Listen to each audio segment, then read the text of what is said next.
నాగర్ కర్నూలు జిల్లా అచ్చంపేటలో దారుణం జరిగింది. ఇంట్లో కలహాలకు తాళలేక సింధు అనే వివాహిత ఆత్మహత్య చేసుకుంది. కోపోద్రిక్తులైన సింధు తరపు బంధువులు ఆమె భర్త నాగార్జునను కొట్టి చంపేశారు.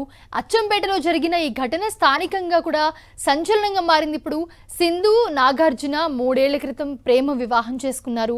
కొన్నాళ్ల పాటు సజావుగా సాగిన వీరి కాపురంలో ఇటీవల కలహాలు మొదలయ్యాయి.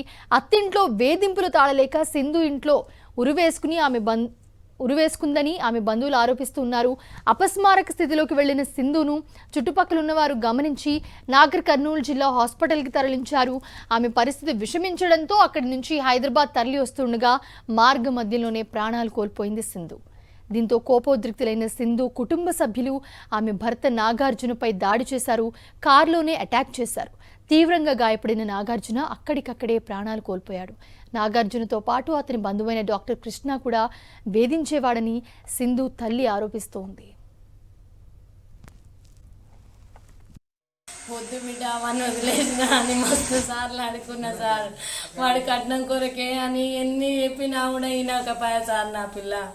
నా పిల్లను కృష్ణ డాక్టర్ గాడుకో నా కట్నం తెస్తావా లేకపోతే నా దగ్గరకు వస్తావా, నా కోరిక తీర్చని ఎన్నో సార్లు అడిగిండంట సార్. వాడిని ఆ పిల్లను అడిగితే కూడా ఆ పిల్ల చెప్పుకోలేకపోయింది. మమ్మీ వాళ్ళ అన్న మాటలు చెప్తే వాళ్ళ హాస్పిటల్ వాళ్ళ కొడతారు, వాళ్ళని చంపుతారు మమ్మీ, వాళ్ళకి భయం ఉంది అని చెప్పింది సార్. నా పిల్ల నాకు టెట్టుకు కోచింగ్ పోతే కూడా వాని చిన్నమ్మ వాని కృష్ణ డాక్టర్ గాడు అదేంది బాండ్ పేపర్ మీద సంతకం పెట్టించుకొని నీకేం జరిగినా మాకు సంబంధం లేదని రాపించుకున్నారు సార్.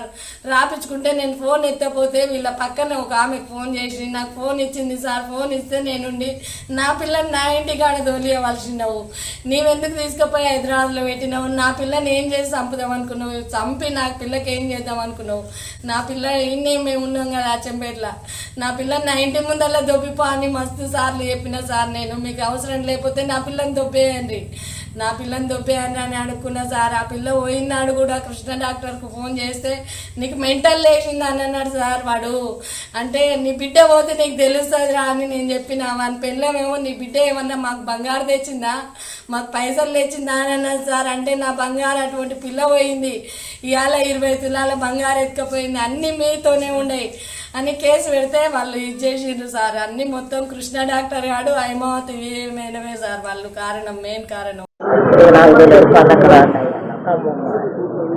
తెల్లారి నిన్న మొన్న అన్నం లేదు నిన్న సాయంత్రం నాకు 4:30 చెప్పారు. ఇట్లా కాళ్ళు ఊరుకొస్తున్నాను మంచిగా ఉండలే అని చెప్పారు. హైదరాబాద్ వచ్చి అచ్చంపేట ఇంట్లోనే వేరే ఉంటున్నారు.